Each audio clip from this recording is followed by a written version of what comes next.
Hello, आवाज आ रही है बच्चों? हेलो, आवाज आ रही है भाई? Yes sir. Yes sir. Okay, अच्छा भाई, अब मैंने अभी शुरू में भी जी आ क्लास के रही शुरू में भी कहा था है। कि आज जो है ना वो असल में मेरी अपनी डिवाइस की बैटरी शॉर्ट हो गई है, रॉन्ग डिवाइस की। और आज मैं इंस्टीट्यूट में जहाँ बैठा हूँ उनका इंटरनेट इस्तेमाल हो रहा है। तो मेरे ख्याल है वो काफी और टीचर्स भी इस्तेमाल कर रहे हैं, तो काफी लैग का इशू आज हमने फेस किया है। तो इसलिए ऑनलाइन वाले अगर आप सो जाएंगे ना तो हमें एक घंटा पता चलेगा कि आप क्लास में हैं या नहीं, और डिस्कनेक्ट हो जाएगा। तो इसलिए you have to be highly interactive in today's session, क्योंकि सेशन भी इंपॉर्टेंट है, बेसिक फर्स्ट सेशन है और तगड़ा सेशन है। आज का सेशन सुनने में समझने में बहुत ईजी है, लेकिन ये सेशन ही आपको जो है वो आगे के लिए इजी करेगा चैप्टर को समझना। तो मैं फिर रिकॉल कर देता हूं जल्दी से। हम चैप्टर जिसकी बात शुरू कर रहे हैं वो है केमिकल एनर्जेटिक्स। अगर ओ लेवल्स को देखा जाए तो ओ लेवल्स में आपने एनर्जेटिक्स का चैप्टर पढ़ा था, जिसमें आपने थर्मोकेमिकल रिएक्शंस पढ़े थे। दो तरह के थर्मोकेमिकल रिएक्शंस हुआ करते थे, एंडो एंड एक्सोथर्मिक। एंडो में हीट एब्जॉर्ब होती थी, एक्सो में हीट रिलीज होती थी। एंडो में डेल्टा एच पॉजिटिव होता था, एक्सो में डेल्टा एच नेगेटिव होता था। क्यों? क्योंकि एंडो में H2 बड़ा, H1 की वैल्यू छोटी, और H2 एक्सो में छोटा और H1 की वैल्यू बड़ी होती थी। और ये एनर्जी प्रोफाइल डायग्राम जो मैंने रिकॉल किया है वो इसलिए की ताकि याद आ जाए कि एक्सो एंडो में एनर्जी प्रोफाइल डायग्राम कैसे बनती थी। आखिरी बात इसमें ये की मैंने कि इसमें जो डेल्टा एच हम लिखते थे इसे हम इंथैल्पी ऑफ रिएक्शन कहते हैं, और एक्सो के लिए ये नेगेटिव और एंडो के लिए पॉजिटिव हुआ करता था। इस चैप्टर में नहीं, ये बहुत डिस्कनेक्ट हो रहा है। ओ लेवल्स में हाई स्पीड वाला ना, 1 2 दोनों भी शिफ्ट कर रहे हैं, लेकिन कभी कनेक्ट हो जा रहा है फिर डिस्कनेक्ट हो जा रहा है। अभी तक 4 बार बार बार डिस्कनेक्ट हो रहा है। हाँ, अच्छा, मेरी जोंग डिवाइस का मसला हो, वो बैटरी वो नहीं होती। हाँ, नहीं नहीं, 3G आप अपना देंगे क्या? नहीं नहीं नहीं, जो हाई स्पीड सही चलता है ना, तो फिर जलील क्यों कर रहा है ये? स्टॉर्म फाइबर नहीं है ये? अच्छा, चले बेटा, ऑनलाइन वाले मौजूद है मेरे साथ। आज थोड़ा सा ना मेंटल टॉर्चर के साथ क्लास चलेगी, कनेक्शन डिस्कनेक्शन चलता रहेगा। हाँ भाई, जी सारे मौजूद है मेरे साथ, मैं कंटिन्यू करूं?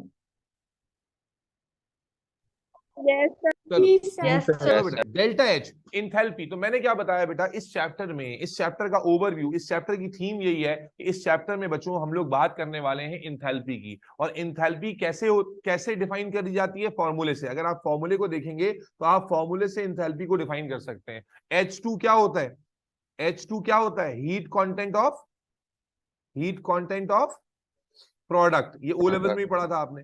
हीट कंटेंट ऑफ प्रोडक्ट है सारा बेटा, बात तो बतानी पड़ेगी। और H1 क्या है? हीट कंटेंट ऑफ, क्या होगा H1? Heat content of reactant. तो अगर हम फॉर्मूले से डिफाइन करें तो इंथैल्पी की डेफिनेशन क्या बनेगी?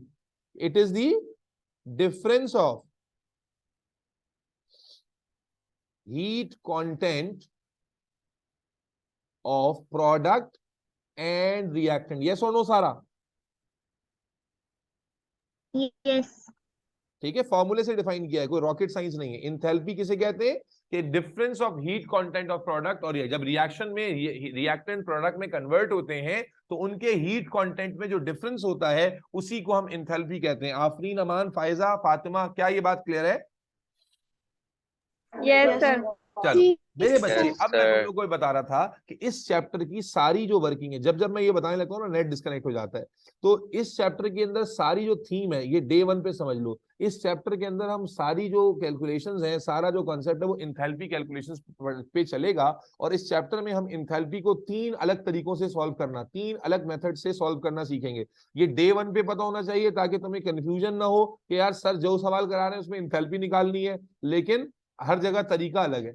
ठीक है, तो 3 तरीकों से इंथैल्पी निकालना सीखेंगे। एक को मेथड को हम कह रहे हैं बाय हेसेस लॉ, जो इस चैप्टर का सबसे इंपॉर्टेंट टॉपिक है, सबसे बड़ा टॉपिक है। यही वो टॉपिक है जिसकी वजह से चैप्टर मुश्किल है।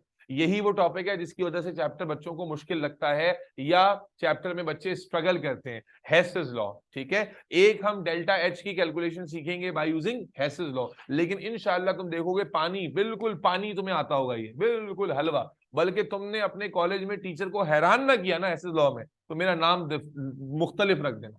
ठीक है, बड़ा जबरदस्त तरीके से इंशाल्लाह हम इसको कवर करेंगे। सबसे बड़ा टॉपिक इस चैप्टर का यही है, हेसेस लॉ का।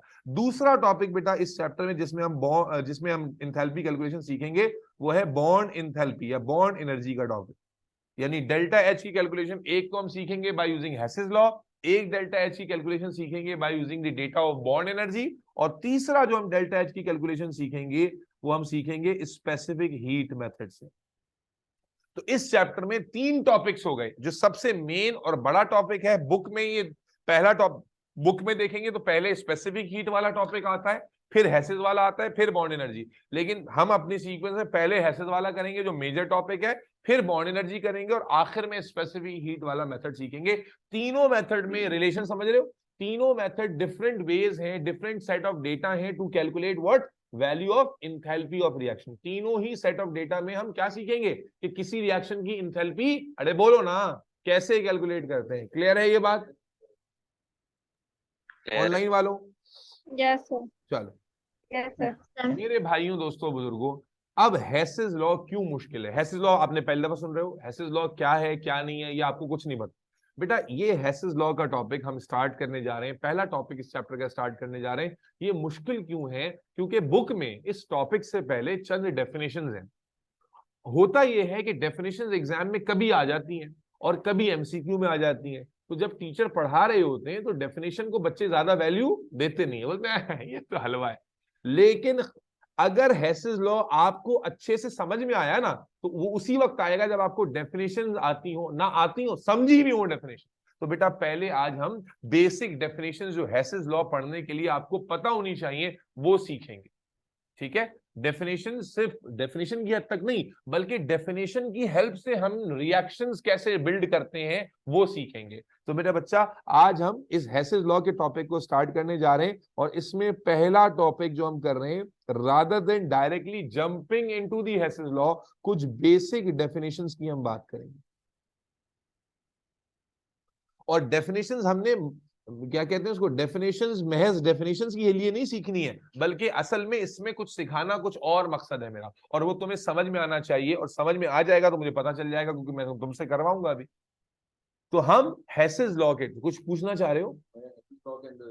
हाँ, हैसेस लॉ पर हम बाद में पहुंचेंगे। हैसेस लॉ स्टार्ट करने के लिए जरूरी है कि ये डेफिनेशंस आपको आती हो। अगर मैं डायरेक्टली हैसेस लॉ स्टार्ट कर लूं तो आपको हैसेस लॉ की थ्योरी तो समझ में आएगी, न्यूमेरिकल का कोई सेंस नहीं बनेगा। तो जो अक्सर बच्चों को हैसेस लॉ के न्यूमेरिकल मुश्किल लगते हैं, वो इसीलिए लगते हैं कि उनको रिएक्शन फॉर्म करने का आइडिया नहीं होता। और वो क्यों नहीं होता? क्योंकि डेफिनेशंस को सिर्फ डेफिनेशन की तरह पढ़ा होता है, वरना समझा नहीं होता। तो बेटा शुरू करते हैं अल्लाह के नाम लेकर। सबसे पहली डेफिनेशन जो आपके मुंह पे मारने लगा हूं मैं, वो है बच्चों स्टैंडर्ड इंथैल्पी। और बेटा ये सारा ना A2 में भी आएगा वापस, इसलिए जितना अच्छे से पढ़ोगे A2 में काम आएगा। स्टैंडर्ड इंथैल्पी ऑफ फॉर्मेशन, सारा क्या टर्म है बेटा? पहली स्टैंडर्ड इंथैल्पी ऑफ फॉर्मेशन, और सिंबल इसका होता है डेल्टा H नॉट और छोटा सा f। Standard enthalpy of formation. अब मेरी बातों को बहुत ध्यान से सुनना है और रिस्पॉन्स देना है, मुंह बंद कर कर नहीं बैठना, तो बात समझ में आ जाएगी। आपको लगेगा कि यार सर खामा खामा डरा रहे थे, इतना भी मुश्किल नहीं है।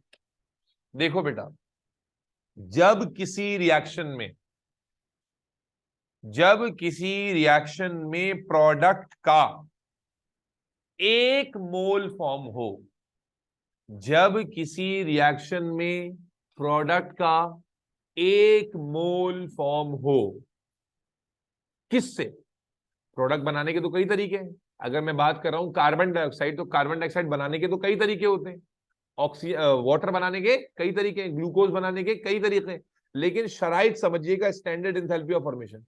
What is standard enthalpy of formation? जब किसी रिएक्शन में प्रोडक्ट का 1 मोल बन रहा हो अपने कॉन्स्टिट्यूएंट एलिमेंट से। मैं लिख के समझाऊंगा, क्या कह रहा हूं मैं? स्टैंडर्ड इंथैल्पी ऑफ फॉर्मेशन समझा रहा हूं, वरना डेफिनेशन सीधा सीधा लिख देता कि जब किसी रिएक्शन में 3 शराइत हैं। पहली शर्त, जब किसी रिएक्शन में प्रोडक्ट का 1 मोल बन रहा हो, किससे बन रहा हो? अपने कॉन्स्टिट्यूएंट एलिमेंट से। तीसरी शर्त, under standard condition. Standard conditions का मतलब क्या होता है कि टेम्परेचर स्टैंडर्ड हो, प्रेशर स्टैंडर्ड हो, कॉन्सेंट्रेशन स्टैंडर्ड हो, और जो स्टेट्स हैं, स्टेट्स यानी जो चीज सॉलिड स्टेट में होती है वो सॉलिड में हो, जो लिक्विड में एग्जिस्ट करती है वो, जैसे वाटर की स्टैंडर्ड स्टेट क्या है? लिक्विड है। अगर वाटर को गैस में कन्वर्ट कर लेंगे तो वो स्टैंडर्ड स्टेट नहीं है। तो बेटा समझना, कि जिस रिएक्शन में प्रोडक्ट का 1 मोल बन रहा हो, शर्त नंबर 1 प्रोडक्ट का 1 मोल बन रहा हो, शर्त नंबर 2 कि किससे बन रहा हो, कॉन्स्टिट्यूएंट एलिमेंट से बन रहा हो, और शर्त number 3 condition number standard conditions में, तो ऐसे रिएक्शन में जो हीट एनर्जी रिलीज या एब्जॉर्ब होगी उसे हम कहेंगे standard heat of formation, standard enthalpy of formation. जब किसी रिएक्शन में ये तीनों कंडीशंस पूरी हो रही होंगी तो उस रिएक्शन में जो एनर्जी रिलीज होगी वो क्या कहलाएगी, स्टैंडर्ड एंथैल्पी ऑफ फॉर्मेशन। पहले डेफिनेशन लिखता हूं फिर एग्जांपल दूंगा तो क्लियर हो जाएगा, बिल्कुल क्लियर हो जाएगा, टेंशन नहीं लो। तो डेफिनेशन क्या हुई, अगर आप मेरे साथ रट्टा लगाएंगे तो द एंथैल्पी चेंज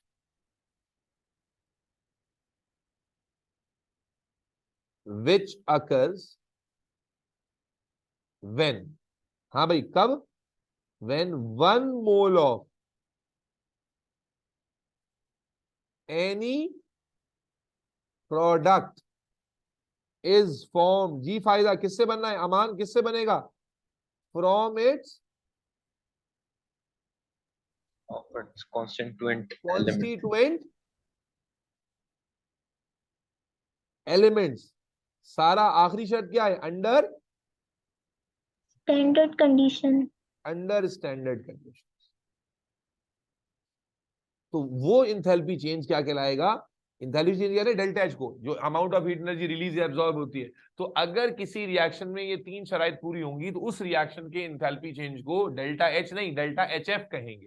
डेल्टा, ये जो नॉड है ना ये स्टैंडर्ड का सिंबल है और एफ फॉर्मेशन के लिए आ रहा है, डेल्टा एच तो जनरल होता है, डेल्टा एच है इंथैल्पी, स्टैंडर्ड का सिंबल नॉड है और एफ जो लगा हुआ है वो फॉर्मेशन का है। अब समझो एग्जाम्पल, एग्जाम्पल से बात समझ आएगी असल में। देखो बेटा, मिसाल के तौर पर मैं कहता हूं ग्लूकोज बनाना है, क्या बनाना है, तो अब मैं समझाने के लिए आपको याद दिलाता हूं कि फोटोसिंथेसिस में आपने पढ़ा था कि कार्बन डाइऑक्साइड और वाटर को आप जब जोड़ते हैं तो ग्लूकोज और ऑक्सीजन बनता है, यस और नो। और मजे की बात है अगर आप इसको बैलेंस करें तो ग्लूकोज का 1 ही मोल बनता है ना। तो इस रिएक्शन में अगर आप देखें तो ग्लूकोज का 1 मोल बन रहा है, यस और नो। लेकिन आप इस रिएक्शन को standard enthalpy of formation for glucose नहीं कहेंगे, क्यों, क्योंकि शर्त नंबर 1 क्या थी कि शर्त नंबर 1 थी प्रोडक्ट का 1 मोल बने, शर्त नंबर 2 ये थी कि अपने एलिमेंट से बने। क्या कार्बन डाइऑक्साइड और वाटर एलिमेंट्स हैं, नहीं। क्या मतलब हुआ, अगर मैं ग्लूकोज बना रहा हूं, अब देखो कैसे, अगर मैं ग्लूकोज बना रहा हूं C6H12O6 बना रहा हूं, 1 मोल बनाऊंगा, किससे बनाऊंगा, कॉन्स्टिट्यूएंट एलिमेंट से। कॉन्स्टिट्यूएंट एलिमेंट कौन कौन से, कार्बन, हाइड्रोजन और ऑक्सीजन। कि अगर मैं ग्लूकोज बनवा रहा हूं किससे, कॉन्स्टिट्यूएंट एलिमेंट से। एलिमेंट कौन से, कार्बन होता है C की फॉर्म में, हाइड्रोजन होता है H2 की फॉर्म में, ऑक्सीजन होता है O2 की फॉर्म में। तो बेटा प्रोडक्ट, और मैं बैलेंस कैसे करूंगा, प्रोडक्ट का तो 1 ही मोल होना चाहिए, तो इसका मतलब बैलेंसिंग किस साइड पे की जाएगी, रिएक्टेंट की साइड पे। कार्बन 6, हाइड्रोजन के लिए यहां पर 6 आ जाएगा और ऑक्सीजन के लिए क्या आ जाएगा, 3 आ जाएगा। क्या ख्याल है, कार्बन के लिए 6 आ जाएगा, हाइड्रोजन के लिए 6 आ जाएगा और ऑक्सीजन के लिए 3 आ जाएगा, यस और नो। तो बेटा आप अगर इस, और मैं कहता हूं स्टैंडर्ड स्टेट्स हैं, कार्बन मान लो सॉलिड है, कार्बन के स्टेट में भाई सॉलिड स्टेट में है, ये क्या हो गया, कार्बन सॉलिड स्टेट में है, हाइड्रोजन गैसियस स्टेट में है, ऑक्सीजन गैसियस स्टेट में और ग्लूकोज सॉलिड स्टेट में। तो बेटा इस रिएक्शन में जो एंथैल्पी चेंज आएगा मैं उसे लेबल करूंगा as delta HF, as delta, और क्या कहेंगे उसे, हम कहेंगे हीट या enthalpy of formation of glucose, enthalpy of formation of, क्योंकि क्या फॉर्म हो रहा है, ग्लूकोज फॉर्म हो रहा है ना, तो इसको किसकी एंथैल्पी कहेंगे, enthalpy of formation of glucose. दोबारा समझिए, तो अब डेफिनेशन को देखते हैं अमान कि इस पे अप्लाई हो रही है या नहीं हो रही। क्या डेफिनेशन कहा था, ऐसा रिएक्शन जिसमें प्रोडक्ट का 1 मोल बने, किससे बने, कॉन्स्टिट्यूएंट एलिमेंट से बने, किसी और से ना बने, कॉन्स्टिट्यूएंट एलिमेंट से बने और अंडर स्टैंडर्ड कंडीशन बने। तो इस रिएक्शन में जो इंथैल्पी चेंज आएगा उसे हम इंथैल्पी ऑफ फॉर्मेशन कहेंगे, उस चीज की जो बन रही है। एक और एग्जांपल देखिए, असल सीखना है, देखो डेफिनेशन तो रट्टा लगा लेते, सीखना रिएक्शन बनाना। अगर मैं तुमसे कहूं, अब मुझे बताओ, अगर मैं तुमसे कहूं बच्चों इंथैल्पी ऑफ फॉर्मेशन, अब इस तरह से लिखो, एग्जाम में डेटा ना इस तरह लिखा हुआ है, enthalpy of formation of NaCl, तो क्या मतलब हुआ, Ig मतलब क्या हुआ, क्या बन रहा है, NaCl बन रहा है, और फॉर्मेशन ऑफ NaCl है, क्या मतलब कि NaCl बनेगा किससे, Na से और क्लोरीन से। क्लोरीन किस फॉर्म में होता है, Cl2 की फॉर्म में, NO किस फॉर्म में होता है ये सॉलिड स्टेट होती है, ये गैसियस स्टेट होती है, और ये सॉलिड स्टेट होती है। तो इसको हम लेबल कर देंगे enthalpy of formation of NaCl। क्या ख्याल है? अगर मैं आपसे कहूं एंथैल्पी ऑफ फॉर्मेशन, अच्छा बैलेंस भी करना है, तो बैलेंस कैसे करेंगे? Na एक है, Na एक है, Cl दो है, और वहां पर एक है, तो यहां पर क्या लगा देंगे? हाफ। देखो यहां पर बैलेंसिंग क्यों नहीं कर रहा मैं, क्योंकि डेफिनेशन में क्या है, प्रोडक्ट का 1 मोल है, तो प्रोडक्ट के मोल को नहीं छेड़ेंगे। बैलेंसिंग कहां पर करेंगे बेटा? फायजा, अमान, रिएक्टेंट वाली साइड पर। फातिमा बात समझ में आ रही है? मुस्तफा बात समझ में आ रही है? Yes sir. Yes, sir. Yes, sir. Example एक और देखिए, मैं कहता हूं enthalpy of formation of C2H5 या C2H6। C2H6 क्या मतलब होगा बेटा C2H6 का? हाँ भाई, C2H6 का मतलब क्या हुआ कि C2H6 की फॉर्मेशन लिखनी है, तो C2H6 का 1 मोल बनेगा किससे बेटा? बोलना पड़ेगा, किससे बनेगा? कार्बन एंड हाइड्रोजन से। कार्बन का नंबर कितना लेंगे बैलेंसिंग में? 2 ले लेंगे, और हाइड्रोजन 6 है, तो यहाँ क्या लगा देंगे? 3। इसकी स्टेट क्या होगी? सॉलिड। इसकी स्टेट क्या होगी? गैस। इसकी स्टेट क्या होगी? इथेन है, गैस होती है। तो इसको क्या लेबल कर देंगे? समझ में आ रहा है बेटा? Enthalpy of Hamza formation of C2H6। क्या सारे बच्चों को जो ऑनलाइन है और जो फिजिकल है सबको क्लियर है? अरे बोलो भाई, सारा, मुस्तफा, कुछ बात बैठ रही है? आईजी, हानिया, फातिमा, फाइजा, अमान, आफरीन, इंशार, यूसुफ, हमजा। मैं दोबारा बताती हूँ, आवाज बहुत बेटा मैं दोबारा समझा रहा हूं। Hello hello hello, Am I Yes, audible? sir. Sir दोबारा बता। जी मैं दोबारा बता रहा हूँ। मेरी बात समझ में आई है? अब मेरी बात सुनाई दे रही है? हेलो, आवाज आ रही है? Yes, sir. आ रही है। Yes, जी sir. सर आ रही है। बेटा मेरी आवाज आ रही है आफरीन? जी सर। आफरीन मेरी आवाज आ रही है? हेलो फाइजा, आफरीन, फातिमा, जी सर। आ रही है? सर चलो आ ठीक। रही है जी, आ रही है। बेटा मजीद एग्जांपल्स देखें, एग्जांपल से बात समझ में आएगी। क्या डेफिनेशन की 3 शराइत सबको समझ में आ गई हैं? हाँ भाई, सारा, अमान, डेफिनेशन की 3 कंडीशन समझ में आती है। डेफिनेशन की कंडीशन नंबर 1, प्रोडक्ट का 1 Yes, मोल sir. बने। डेफिनेशन की कंडीशन नंबर 2 कि कॉन्स्टिट्यूएंट किसी से भी ना बने, बल्कि अपने एलिमेंट से बने और स्टैंडर्ड कंडीशन में बने। तो लेट्स से अगर मैं कहता हूं enthalpy of formation of ammonia NH3, enthalpy of formation of ammonia, तो बेटा कैसे होगा बताइए? क्या बनेगा? अमोनिया का 1 मोल, अमोनिया का 1 मोल किससे बनवाना होगा Hamza One. Chaudhary? Constituent element से। What will the constituent element? Nitrogen and hydrogen. Hydrogen किस फॉर्म में होता है? H2, hydrogen. और नाइट्रोजन किस फॉर्म में होता है? N2। तो कॉन्स्टिट्यूएंट एलिमेंट बना दिए। अब बैलेंस कर लें, नाइट्रोजन वहां 1 है, यहां पर कितने? 2, तो इसको हाफ लगा दें, और वहां पर हाइड्रोजन कितने? 3, और यहां पर कितने? 2, तो यहां पर 3/2 लगा दें, तो ये बैलेंस हो गया। 3/2 का मतलब क्या हुआ सारा? ये 2 से 2 कैंसिल हो गया, 3 बच गया। समझ में आई बात बेटा?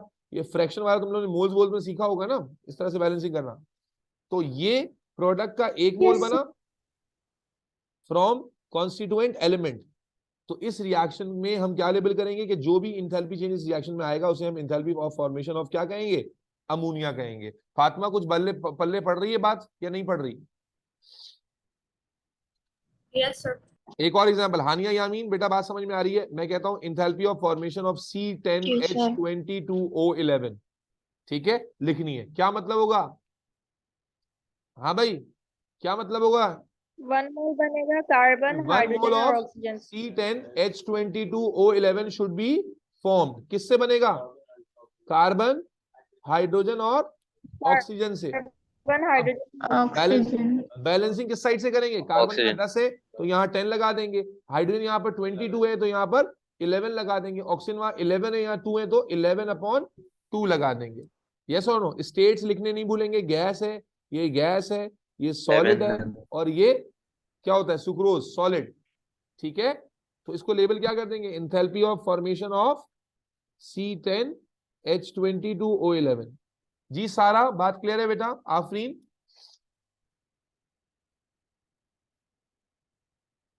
आफरीन एंड सारा बात समझ में आ गई? फातिमा, आसिम, हानिया, यामीन, मोहम्मद, मुस्तफा। जी सर। जी सर। ठीक है जी सर। मेरे बच्चे, सिर्फ Yes. जी नहीं करना है, क्योंकि देखो ये असल में न्यूमेरिकल जब आएंगे ना तो उस वक्त तुम्हें अप्लाई करना होगा। तो डेफिनेशन असल में ख्वारी करने का मकसद है कि रिएक्शन लिखना आ जाए। तो फॉर्मेशन जिसकी भी लिखी होगी इसकी इक्वेशन बना लोगे। जिस चीज की भी फॉर्मेशन लिखी होगी, असल में सीखना क्या है, क्या तुम उसकी इक्वेशन लिख पाओगे? हाँ भाई, सारे 9 ऑनलाइन वाले बच्चों इक्वेशन लिख पाओगे मुस्तफा, जब फॉर्मेशन लिखा होगा किसी चीज की? एक आखिरी एग्जांपल देके आगे चल रहा हूं। अगर मैं तुमसे कहता हूं कि भाई फॉर्मेशन लिखिए, enthalpy Yes of sir. Formation लिखिए, लेट्स से CH3COOH की, है जी, CH3COOH की, कोई मसला है क्या इसमें? आप तो सीख रहे हैं, रट्टा थोड़ी लगा रहे हैं। 1 मोल ऑफ, हाँ भाई Iman, 1 mole of CH3COOH is form from, yes please, कौन कौन से एलिमेंट है? Carbon, hydrogen and oxygen, yes और no? Carbon, hydrogen and oxygen. और बैलेंस करेंगे तो कार्बन कितने हैं देखो, गौर से देखो, कार्बन 2 हैं, एक ये कार्बन है, एक ये कार्बन है। तो कार्बन के लिए यहाँ पर क्या लग जाएगा बेटा? 2। हाइड्रोजन कितने हैं? 3 ये हैं और एक 4 ये, तो टोटल 4 हो गए, तो यहाँ लग जाएगा 2। और ऑक्सीजन कितने हैं? 2। तो 2 यहाँ पर भी है ऑलरेडी, तो ऑक्सीजन के साथ कुछ भी नहीं लगेगा। CH3COH क्या होता है? विनेगर, एसिटिक एसिड होता है। तो किस फॉर्म में होता है? लिक्विड फॉर्म में। ऑक्सीजन गैस होती है, हाइड्रोजन गैस होती है, कार्बन सॉलिड होता है। कोई मसला परेशानी तो नहीं है किसी को? आ गई बात समझ में सबको? Yes sir. Yes sir. अमान सच जी। बताओ, मुश्किल लग रहा है या ये लग रहा है कि हाँ ये तो इजी है? नहीं सर, ये तो इजी है। इजी है ना? ठीक है, यही देखो, इतने रिएक्शन तो ओ लेवल में पढ़ने का मौका नहीं मिलता था, एक एग्जांपल में इतने पढ़ गए। तो बेटा पहली definition done and dusted, one last time. What is enthalpy of formation? Standard enthalpy, कि जब किसी प्रोडक्ट का मोल 1 मोल फॉर्म होता है from its constituent element under standard. और असल है डेफिनेशन तो कभी आएगी नहीं आएगी, असल उससे रिएक्शन लिखने में आपको जो है ना बिल्कुल ग्रिप होनी चाहिए। अब आ जाओ नेक्स्ट टर्म पर। बेटा नेक्स्ट टर्म, नेक्स्ट डेफिनेशन बताने जा रहा हूं। एंड नेक्स्ट डेफिनेशन है बेटा स्टैंडर्ड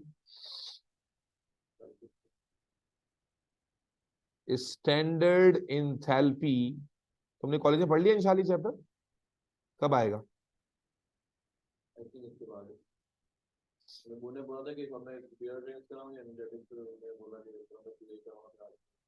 चलो अल्लाह करे कि तुम कॉलेज में कुछ परफॉर्म कर पाओ। स्टैंडर्ड एंथैल्पी ऑफ, नहीं मतलब क्लास के अंदर कि सर, क्योंकि मैंने आपको बताया ना, मुझे अब हमेशा उस बच्ची की खुशी भूलती नहीं है जो सेप्टर में थी। मैं बताया था ना कि वो क्या नाम है उनका, बड़े अच्छे टीचर हैं केमिस्ट्री के, बड़ा अच्छे से नाम है यार, रिजवान, रिजवान खान। तो ये चैप्टर में भी 2 साल पहले की बात है। तो we have just finish this topic और वो चैप्टर स्टार्ट हुआ था। सॉरी, मेरी आवाज कट रही है क्या ऑनलाइन में? मैं बताऊं नाम? नहीं नहीं, छोड़ दे नाम। सर तो सर हाँ बोले।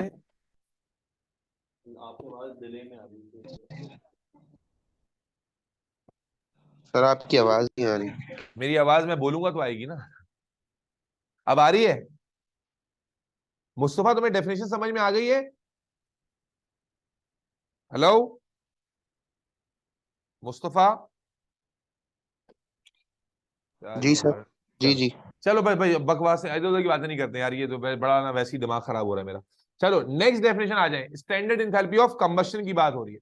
बेटा स्टैंडर्ड एंथैल्पी ऑफ कंबशन क्या है, इसको सुनते हैं, पहले डेफिनेशन लिखते हैं। अब थोड़ा सा पैटर्न का अंदाजा हो गया ना आपको, अब डेफिनेशन लिखते हैं, लिखिएगा। जी हसनैन बोले। कब तक आएंगे? यार मुझे तो 10-11 बजेंगे, बोले। असल में वो बैटरी तो फ्रेंचाइज पे तो नहीं कुछ बताया, हमारे पास नहीं होती, वो आपको वैसी भी लेनी पड़ेगी। हाँ तो बैटरी की मुझे अभी पिक्चर वगैरह क्लियर करते हैं। अबे तो तुम स्टैंडर्ड बैटरी नहीं जो मोबाइल में लगती है क्या? ये स्टैंडर्ड बैटरी तो है, लेकिन वो जो अपनी इसकी डिवाइस की बैटरी होती है वो नहीं आती है। लेकिन मैं तुम्हें बता दूं, तुमने पिछले बार बिल्कुल घटिया बैटरी ली थी कि उसका बैकअप कभी 1.5 घंटे से ज्यादा नहीं रहा, जबकि जो ओरिजिनल बैटरी लगी हुई थी।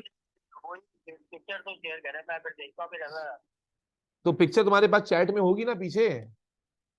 पता नहीं वो चलो भेजता हूँ। ओके। अरे भाई मोबाइल चार्ज नहीं हो रहा यार, अजी मोबाइल चार्ज नहीं हो रहा, इंटरनेट डिवाइस चार्ज नहीं हो रही, पता नहीं, ऐसा लग रहा है मैं मोइंजे दड़ों में आ गया हूँ। अरे एरर दे रहा है ना, वो कह रहा है कि सॉकेट में मॉइस्चर आया हुआ है आपके सॉकेट में मॉइस्चर आया हुआ है। चार्जिंग सॉकेट में। अच्छा, जी पहले आप मोबाइल आप लाएंगे तो आप क्या आएंगे लेटर? मैं डिवाइस की पिक्चर भेज रहा हूं तुम्हें। अल्लाह हाफिज। अच्छा बेटा डेफिनेशन कंप्लीट कीजिएगा। The enthalpy change which occurs when one mole of reactant is combusted to form product under standard conditions. Under standard conditions. बेटा ये समझना है, दी what is this enthalpy change of combustion? It is the enthalpy change which occurs when one mole of reactant। अब अगर आप थोड़ा सा comparative होकर सोचेंगे ना तो आपको बहुत अच्छे से बात समझ में आएगी। बच्चों सारा पिछली डेफिनेशन में शर्त प्रोडक्ट के ऊपर थी। किसके ऊपर थी? कि प्रोडक्ट का वन मोल हो, रिएक्टेंट के मोल पर कितने भी हो सकते थे, तभी तो बैलेंस कर रहे थे। यस और no Aman Mughal? Yes sir. लेकिन यहां जो दूसरी डेफिनेशन हम लिख रहे हैं कंबस्शन वाली, कंबस्शन आप जानते हैं बर्निंग को कहते हैं, तो कंबस्शन वाली इस डेफिनेशन में जो शर्त लगी है वो किसके साथ लगी है? कि रिएक्टेंट का वन मोल हो, कि amount of enthalpy change which occurs when one mole of any reactant is combusted. जब किसी भी रिएक्टेंट का एक मोल जलाया जा रहा हो टू फॉर्म प्रोडक्ट। प्रोडक्ट क्या बने उससे वास्ता नहीं है, बस इसमें शर्तें कम हो गई। दो शर्तें, पहले तीन थी अब दो हैं, कि रिएक्टेंट का एक मोल हो और स्टैंडर्ड कंडीशंस में हो। रिएक्टेंट का एक मोल हो और स्टैंडर्ड कंडीशंस में हो तो हम इस इंथैल्पी चेंज को कंबस्शन कहेंगे। मतलब क्या है समझते हैं। अगर मैं आपके सामने लिखूं कि भाई enthalpy of combustion of C2H6, क्या मतलब होगा बच्चे इसका? कि 1 mole of C2H6 should be combusted. और कंबस्टेड का मतलब क्या होता है? कि ऑक्सीजन के साथ बर्न किया। यस और नो? क्या मतलब होता है? ऑक्सीजन के साथ बर्न किया। तो आप पहले फॉर्मेशन में जो जिसकी फॉर्मेशन थी उसे प्रोडक्ट साइड पे लिखते थे, लेकिन अब क्या है? Enthalpy of combustion of C2H6 है, तो आप क्या कर रहे हैं? C2H6 को कंबस्शन ऑक्सीजन से रिएक्ट करा के दिखा रहे हैं। और आपने ओ लेवल में पढ़ा था कि जब कंबस्शन होती है उसका पैटर्न क्या होता है? कि ऑक्सीजन ईच एलिमेंट को क्या कर देती है? ऑक्सीडाइज। तो कार्बन ऑक्सीडाइज होकर क्या बनेगा बेटा? कार्बन ऑक्सीडाइज होकर क्या बनेगा? Carbon dioxide. और हाइड्रोजन ऑक्सीडाइज होकर क्या बनेगा बेटा? वाटर। यस और नो? वाटर। हाँ यस सर। ठीक है ना। अब इसमें स्टेज क्या होती है बेटा? C2H6 gaseous state, oxygen gaseous, carbon dioxide gaseous और वाटर लिक्विड। और 1 मोल ऑफ रिएक्टेंट इज कंबस्टेड, यानी कि C2H6 का 1 ही मोल रखना है। तो बैलेंसिंग सारी दूसरी साइड पे करेंगे। तो कार्बन यहाँ 2 है तो यहाँ 2 लगा देंगे, हाइड्रोजन 6 है तो यहाँ पर 3 लगा देंगे, ऑक्सीजन कितने हो गए? 2 2 4। ईमान बात समझ में आ रही है? सारा बात समझ में आ रही है? ऑक्सीजन 2 2 4 और यहाँ 3, 4 + 3 कितने हो गए? 7। तो यहाँ पर 2 है तो क्या कर देंगे? 7/2 लगा देंगे। Is that clear? देखो मैंने C2H6 के मोल्स को नहीं छेड़ा है। बात समझ में आ रही है अमान? C2H6 के मोल को 1 ही रहने दिया, बिकॉज डेफिनेशन क्या कहती है? कि भाई 1 मोल ऑफ रिएक्टेंट कंबस्ट होगा, रिएक्टेंट का एक ही मोल रखना है। क्लियर है? अरे हाँ ना बोलो बच्चों, क्लियर है?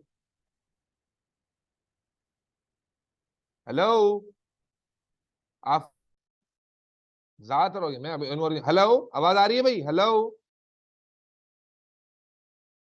बच्चों, आवाज आ रही है? हेलो, रिकॉर्डिंग नहीं है। Hello,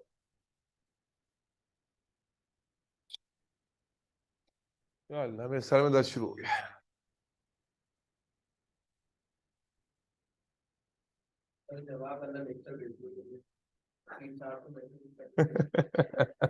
hello hello hello online वालों, hello hello hello hello hello. जी सर, जी सर, आ रही है आ रही है सर, आ रही है। आ गई आ गई। अच्छा जी, कंबस्शन की बात हो रही थी। और मनुष्य रिस्पॉन्स तो देते रहा करो यार, बोलते रहो, कुछ ना कुछ बोलते रहो, कुछ ना कुछ मुंह से बड़बड़ाते रहो, ताकि पता चले कि कब नेट डिस्कनेक्ट हो रहा है। तो enthalpy of combustion of, let's say अगर मैं लिखता हूँ C2H5OH, तो क्या मतलब होगा सारा इसका? सारा क्या मतलब होगा इसका कि 1 मोल ऑफ, बोलो बेटा, C2 कार्बन। कार्बन कहाँ, 1 mole of C2H5OH is reacted with oxygen, और इसमें एलिमेंट्स कौन से हैं, कार्बन और हाइड्रोजन है, तो वो ऑक्सीडाइज होंगे। कार्बन किस में ऑक्सीडाइज होगा, कार्बन डाइऑक्साइड में, और हाइड्रोजन किस में ऑक्सीडाइज होगा बेटा, वाटर में। तो प्रोडक्ट आपको पता है ऑर्गेनिक वाटर कंबशन में। कैसे बनते हैं। अब बैलेंसिंग कैसे होगी, तो यहाँ पर 2 कार्बन है तो यहाँ 2 लगा देंगे, यहाँ पर हाइड्रोजन कितने 6 हैं तो 3 लगा देंगे। ईमान बात समझ में आ रही है, ऑक्सीजन 2 to the 4 और यहाँ पर 3 7 है तो यहाँ पर 3 लगा देंगे। 3 क्यों लगा देंगे, क्योंकि एक ऑक्सीजन ये रहा तो हमें एक ऑक्सीजन ये मौजूद है 7 करने थे, तो यहाँ 3 लगाया, 6 यहाँ पर हो गए और एक वहां पर हो गया 7 ऑक्सीजन। बैलेंसिंग उतनी मसला नहीं है। अभी तुम्हें डेफिनेशन समझ में आ रही है नहीं आ रही, डेफिनेशन की लॉजिक ईमान बात समझ में आई है नहीं आई है। ईमान का जवाब ही नहीं आ रहा, पता नहीं मर गई कहीं पर। सर एक आफरीन, बात बताएं, आपने बोला कि लाइक 1 मोल ऑफ रिएक्टेंट होगा, तो ये पीछे वाला सीन क्यों नहीं हो रहा है यहाँ पे, मतलब यहाँ पे भी। 1 सर मोल ऑफ हमको रिएक्टेंट आवाज होगा, नहीं आ क्या रही। नहीं हो रहा। हेलो जी जी बोलो बोलो, हेलो। हाँ बोलो, hello hello hello hello hello.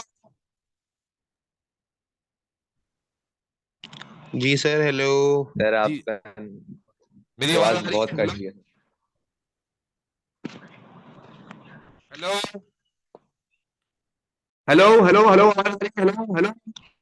यार क्या सर मेरी ना, कुछ समझ नहीं आ रहा, बहुत कट रही है। Hello hello hello hello hello